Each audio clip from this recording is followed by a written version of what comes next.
மரச்சோலையில் பூத்து குலுங்கும் மலர்களில் ஆமா அதாவது இரு மங்கையரை தன் பக்கத்திலே கொண்டு அருள்வாளிக்கும் சரி முருக பெருமான் வீட்டிற்கும் வள்ளியூர் திருத்தலம் வந்து சேர்ந்தால் சரி வள்ளியூர் கீழ் திசையில் தனக்கு விருப்பமான ஒரு இடத்தை தேர்ந்து கொண்டார்.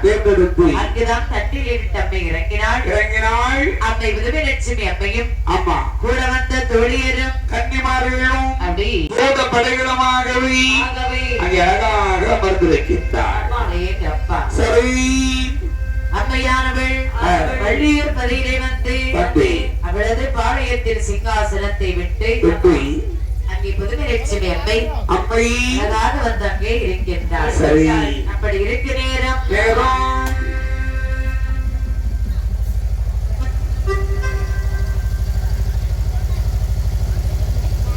தென்னாடு ஆனதீனே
அதாவது புதுமைலட்சுமி அம்மையானவள் அங்கே வந்து சரி அந்த வள்ளியூர் தலத்திலே இருக்க நேரத்துல அதாவது கிபி 13ஆம் நூற்றாண்டில் தென்னாட்டில் வெற்றியமலைக்கு அப்பால் வடக்கு பகுதியில் யாதவ பேரரசு சரி காகத்திய பேரரசு தெற்கு பகுதியில் கேசால பேரரசு பாண்டிய பேரரசு என்ற நாட்டு அரசுகளும் நாட்டை பகிர்ந்து முழு உரிமையோடு ஆட்சி செய்து வருகின்றார்கள். அப்படி ஆண்டு வரக்கூடிய நேரம் கற்பூர சுந்தரர் என்ற சோமசுந்தர கடவுள் அவரது தேவி கற்பூரவல்லி என்ற அங்கியர் கன்னியோடு வீட்டிலிருந்து அருள்வாளித்து ஜீவன் முக்தி புரம் என்றழைக்கப்பட்ட மதுரை மாநகரை தலைநகராக கொண்டு சோமபுரத்திலே நற்குணங்களும் பொருந்திய பாண்டிய மன்னன் பரம்பரையில் சுந்தரமாறன் என்ற மன்னன் அரசாண்டு வருகின்றார்.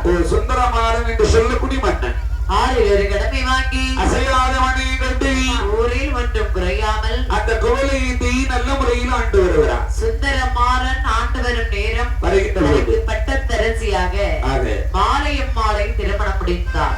மாலையம்மாள் மாலையிட்ட மணமடைந்து அதே வாண்டிவர்கள் வருகின்றார்கள். வாழ்ந்து வரும்போது ஆனால் இவர்களுக்கு எல்லா செல்வங்களும் இருக்கின்றது. இவர் வந்து ஒரு நாட்டை ஆளக்கூடிய மன்னன் அல்லவா?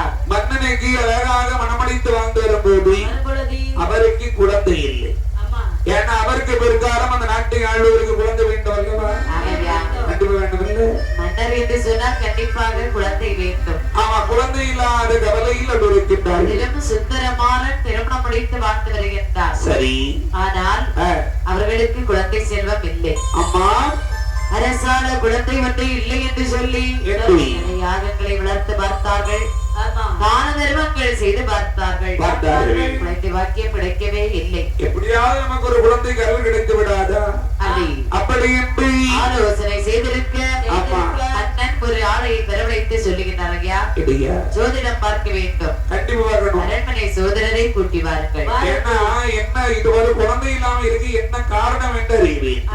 கண்டிப்பாக அப்படின்னா ஜோதிடரை அழைத்து வந்து சொன்னா கல்யாணம் முடியலன்னா அப்படிதான். அப்பா மாற பாத்திருக்கீங்களா? சரி. ஜாதகத்தை எடுத்துட்டு தெரிவாங்க. ஆமா இன்னைக்கு நம்ம பையனுக்கு கல்யாணம் ஆகும், இவன் இப்படி இருந்தா இவனுக்கு என்னைக்கு கல்யாணம் ஆகும்? அவனுக்கு என்னைக்குமே 26. கல்யாணம் ஒருவேளை முடிஞ்சுன்னு சொன்னா குழந்தை இல்லைன்னு சொன்னா குழந்தையா இல்ல அப்படின்னு சொல்லி அதையும் பார்ப்பாங்க. அப்படி போய் பார்க்கும் போது நீங்க சொல்லுகிற பாத்தீங்கன்னு சொன்னா அவங்க சொல் புரட்சம் எல்லாம் பார்ப்பாங்க. பார்க்கும் போது ஏதாவது குறைகள் இருந்தா கண்டிப்பாக சொல்லுவாரு. அதை நிவர்த்தி பண்ணலாம், கண்டிப்பாக குழந்தைக்கு பலன் இருக்கும்.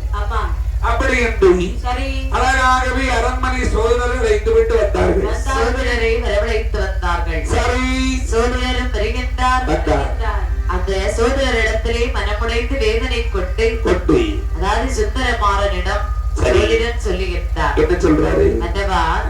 அதாவது நெற்றியில் கண்ணுடைய சிவபெருமான் சரி சங்க புலவர்களுடன் நாமும் ஒருவராக எழுந்தருளி இருந்து சரி தமிழை செப்பமுற ஆராய்ந்து தெளிந்த வைகை நதி கரையிலே பாண்டியர்களின் குலதெய்வமான பத்ரகாளிக்கு திருக்கோயில் கட்டி ஒரு பட்டத்தரசி பாண்டிய நாட்டு அரசால தவமிருந்தால் அவளுக்கு அழகான ஒரு பாலகர் பிறப்பார். அழகாக பத்திரகாளி அம்மனுக்கு கோவில் கட்டி அதுல வந்து என்னுடைய பட்டத்தரசி தவம் இருந்தால் கண்டிப்பாக குழந்தைக்கு அவர்கள் கிடைக்கும் வைகை நதி கரையில். ஓஹோ, அப்படி என்று அழகாகவே சோதிடரானவர் சொல் பிரச்சம் பார்த்து சொல்றாரு. பாலகன் பிறப்பான், அவன் ஆண்ட நாட்டையும் நாடுகள் அனைத்தையும் எந்த ஒரு குடைக்குள் அரசாழ்வான். சரி என்று குழந்தை பிறக்க வருகிறாரம் சொன்னார். ஆமாம், சோதரன் குறிமுறையை கேட்டு ஆகட்டும் என்று சுந்தரமாறன் வைகை நதி கரையிலே பாண்டியர்களின் குலதெய்வமான பத்ரகாளி அம்மனுக்கு திருக்கோயில் கட்டினார். சரி. அதாவது அந்த மாரியம்மாளை சரி மதலை பேர் வேணும் என்று தவம் இருக்கவும் சொன்னார். பாண்டிய பட்டத்தரசி மாரியம்மை தவத்தை செய்தால் வைகை ஆற்றிலே வந்து தீர்த்தமாடி வண்ண வெட்டுடுத்து நெற்றியில் திருநீர் அணிந்து தவக்கூரம் கொண்டு தவமானது செய்து வருகின்றார். பாருங்கள், மாரியம்மன் தவ செய்தனை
செய்தாள். அம்மா அப்படி அழகாக தவம் இருக்கின்ற போது அழகாகவே இந்த மாலையம்மனுடைய கனவில்லை சரி தாயார் பத்திரமா காளியம்மையானவள் அவருடைய கனவிலை தோண்டி என்னவா சொல்லுகின்றார்? அம்மா மாலையம்மா, அம்மா மனக்கவரை உனக்கு வேண்டாம், சரி உனக்கு குழந்தை பாக்கியம் உண்டு. அப்படியா? மேலும் உன்னுடைய பாண்டியபுரத்தில் குலத்திலே மிக்கவே புகழ் உடையதாகவும் போரில் தோல்வி அடையாத வண்ணமாகவும் அழிவில்லாமல் காக்கக்கூடிய தெய்வமாக சரி வடகாளி என்று 3 முகம் கொண்டாள்.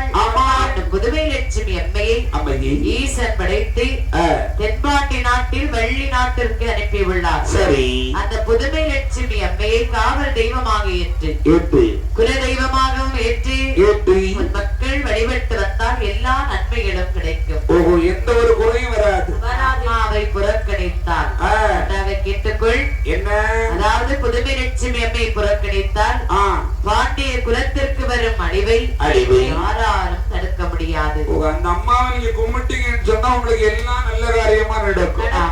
ஆனா அவங்க கும்பிடாம நீங்க விட்டீங்கன்னு சொன்னா ஆனா வரக்கூடிய அழிவை யாராலும் தடுக்க முடியாது என்று சொல்லி பத்திரகாளி அம்மையானவள் அந்த மாலை அம்மாவுக்கு முத்து மாலை, எலுமிச்சம்பழம் மாலை, திருநீர் ஆகியவற்றை கொடுத்து ஆசீர்வதித்தார். சரி தேவி பத்திரகாளி அம்மை கொடுத்த விரலை கையிலே வாங்கிக் கொண்டு அரிசி மாலை அம்மாள் அம்மையின் திருவடியிலே விழுந்து வணங்கி இருந்தாள். சரி காட்சி கொடுத்து அம்மையை மறைத்தாள்.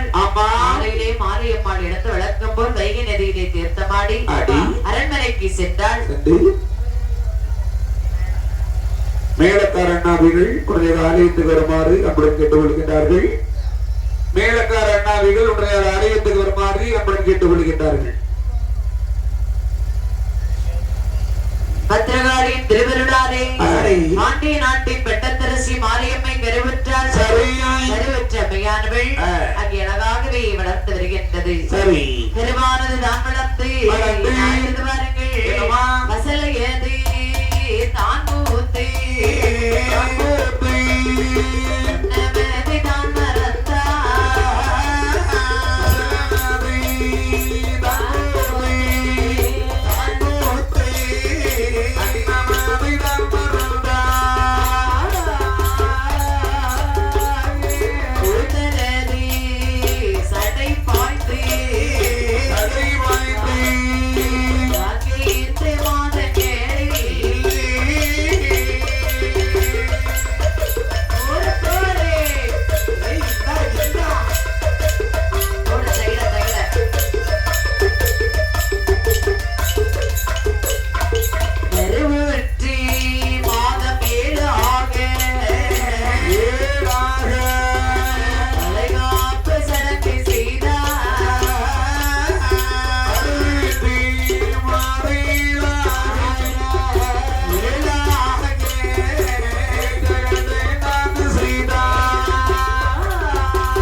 அந்த மாலையம்மாள் ஆனவள் அழகாகவே ஆண்டவன் அருளால் கருவுற்றாள். கருவுற்ற மங்கினுடைய வயிற்றிலே கருவான ஜனித்து அழகாகவே மாதங்கள் 1 2 3 4 5 8 அழகாக ஒவ்வொரு மாதங்களாக வந்து கொண்டிருக்கிறது. 7ஆன மாதம் வருகின்ற போது சரி அழகாக இந்த மாலையம்மாளுக்கு வளைகாப்பு நடத்துறாங்க. அம்மா கர்ப்பமா இருக்கக்கூடியவங்களுக்கு 7 மாதம் ஆகும்போது வளைகாப்பு எடுப்பாங்க. எடுக்கிறது மட்டுமில்லாம சூழ்நிலை எல்லாம் மாட்டி விடுவாங்க. பார்த்திருக்கீங்களா? கையில வளையெல்லாம் போட்டு விடுவாங்க. அது வந்து அழகாகவே அந்த நேரத்துல எல்லாம் கர்ப்பமா இருக்கக்கூடிய நேரத்துல அவங்க ஆசைப்பட்ட பண்டங்கள் உணவு வகைகள் எல்லாம் அழகா சமைத்து கொடுப்பாங்க. கண்டிப்பாக அது போன்று அழகாகவே அத்தனையும் செய்து முடித்தார்கள். பானை ஒன்று வைத்து அங்கே அழகாகவே சரி பொங்கலிட்டு கொடுக்கின்றார்கள். அது மட்டுமல்ல சொல்லுமா பெண்கள் எல்லோரும் அம்மாவுக்கு அதாவது நல்ல முறையிலே குழந்தை பெற்றெடுப்பாய் என்று தேற்றுமணி சொல்றாங்க. ஏன்னா ரொம்ப காலத்துக்கு பிறகு இந்த அம்மா இப்பதான் கர்ப்பமா இருக்கிறாங்க. அதுல முதல் பிரசவம் கொஞ்சம் பயமா இருக்கதான் செய்யும். அதனால இந்த குழந்தை பெற்றவங்க இருப்பாங்க பாத்தீங்களா, அதெல்லாம் இந்த மாலை அம்மாவுக்கு தேற்றுமணி சொல்றாங்க. சொல்லி அழகாக மாதங்கள் நடந்து கொண்டே இருக்கிறது. மாலையம்மா என்னது? மாலையம்மாளும் வளர்ந்து வருகின்றாள். சரி வயிற்றிலே குழந்தை கருவுற்று வளர்ந்து வரக்கூடிய நேரம் சொக்கநாதர் அருளாலே அரண்மனையில் வாழ்ந்து வருகின்றார்கள். வாழ்த்தமை வரக்கூடிய நேரம் பாருங்கள். வைகை கரையில் அமைந்திருக்கும்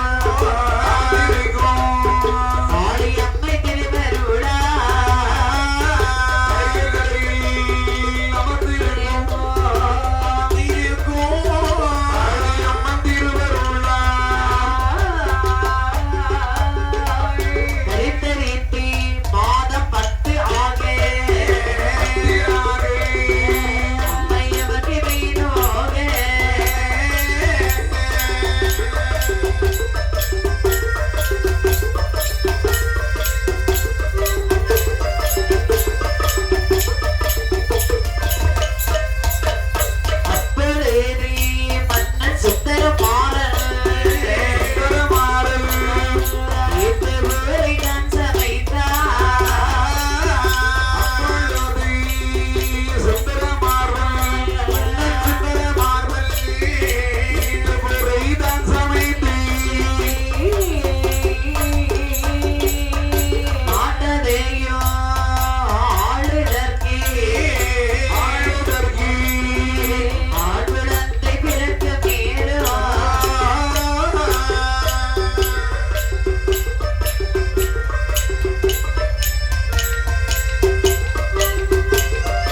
வளர்ந்தது மாதங்கள் 1 2 என 7 மாதமானவுடனே அதாவது ஈட்டுப்புரை என்று சொல்லி அதாக தனி அறை ஒன்றை கட்டினார்கள். தனி அறை வைத்து அங்கே அழகாகவே மாலையம்மாள் அழைத்து செல்ல விட்டால் தோழிமார்களோடு சேர்ந்து வந்து அம்மை கட்டிலே வந்து அமர்ந்திருக்க ஆரம்பிக்கின்றது. மருத்துவதி அழைத்து வந்தார்கள். மருத்துவதியை கூட்டி வந்து ஏதாகவே மருத்துவதி வந்தால் என்னை ஒரு வயிற்றிட எடுபடியா வயிறுவாங்க குணமடையும் தோழியர்கள் விளைந்திருக்கு. சரிதான். அழகான ஒரு ஆண் குழந்தை வந்து பிறக்கின்றது. ஆண் குழந்தை வந்து பிறந்தவுடனே தோகை மடவார்கள் எல்லோரும் வான் குரவை பாடி நின்றார்கள். சந்தோஷம் அடைந்தவர்கள் பார்த்தார் இந்த மன்னன் சுந்தர மார்பன். ராதை மனதிலே மிகுந்த சந்தோஷம் அடைந்தார். தன்னுடைய குழந்தைக்கு நாடாள பிறந்த குழந்தைக்கு கட்டில் ஒன்று சமைக்க வேண்டும் என்று மதையானை ஒன்றின் தந்தத்தை வெட்டி வந்து செதுக்கி சட்டமிட்டு ஆனை தந்தத்தினால் அளவுடனே தொட்டில் ஒன்றை சமைத்தார்கள். ஆனை தந்தத்தால் அழகான தொட்டில் போடுறாங்க. தொட்டில் சமைத்த பாலகனை அழகாக தாராட்டுகின்றார்கள். ஆரீரே